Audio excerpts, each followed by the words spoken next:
was blameless for his lot. No, nor did he dare blame the gods. Oh, he had cursed them, screamed their names and damned them, renouncing them one moment and yet pleading to them with utter devotion mere hours later. Such was the nature of torment like this. But he had not tried to bargain for his release or promised to be the most devout of men should they set him free. No. He knew that freedom would now be wasted on him. His mind was so scorched, so torn, it was nothing but a wasteland. No, he would simply sit here and burn. He did not even think of his brothers any longer. How often he had wished he could turn back time, wished that he had heeded Gareth, who had tried one last time to recall them from the task they had set for themselves. But by then they had almost reached the mountain's pinnacle. By then they had already fought and killed 2 manticores, vile, powerful creatures with the head of a Sholet lion, the torso of a man, and a powerful cat below the waist. Its tail was that of a bite-white scorpion. Its massive arms were capable of great strength, and each of its wings was tipped with savage talons meant to rip the flesh from a man. But more alarming than the frightful creatures Dethan and his brothers had faced was that they had almost frozen to death, exposed on the face of Mount Eridair. Gareth had been dying at their feet from the crippling cold, and the only way to save him had been to continue onward in hopes of finding their prize. At the heart of it all had been nothing but selfish desire for the power of immortality. As warriors they had faced death every day and without fear, but what they had wanted was the glory of being invincible.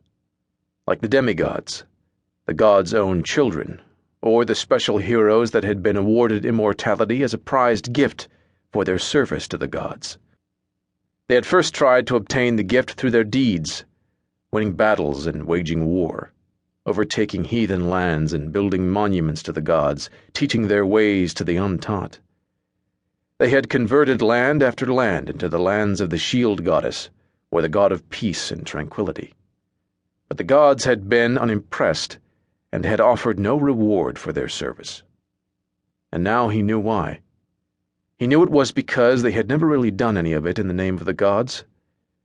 They had done it for their own ends, and no other reason, and the gods had seen through them. The 4 brothers had grown tired of waiting for the gods to get around to rewarding their so-called faithful servants, and instead had researched a tale, told to them all through their lives growing up, about the hero Guinness, who had climbed a great mountain and had found atop it a fountain of gold and gems, and within that fountain had been the waters of immortality. 1 sip of these waters and they would be gifted with youth, health, and life everlasting. The waters would heal all wounds, new and old. They would erase the hardest years from face and form, and again bestow life everlasting. And through much work, much research, much capturing of holy scrolls from holy cities, Jacquelyn had finally concluded that the fountain was on Mount Eridair.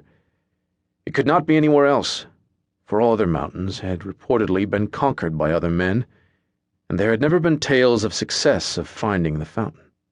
No mortal other than Guinness had ever gained immortality by drinking its waters. So by process of elimination, and by the use of many signs and landmarks in those holy scrolls, they had known it would be there. After days of deadly progress, days when they could have and should have failed dozens of times, they had seen the pinnacle, and there, running free and gleaming of gold and gemstones, had sat a fountain where water should have been frozen solid, but was not. They had been in the thinnest air the world had to offer. That was how far up near the field of heaven they had climbed.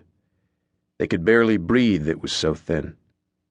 But laying eyes on that fountain had been like a bolt of pure oxygen and exhilarating, revitalizing energy, just from the sight of it. And still Gareth had tried to stay them.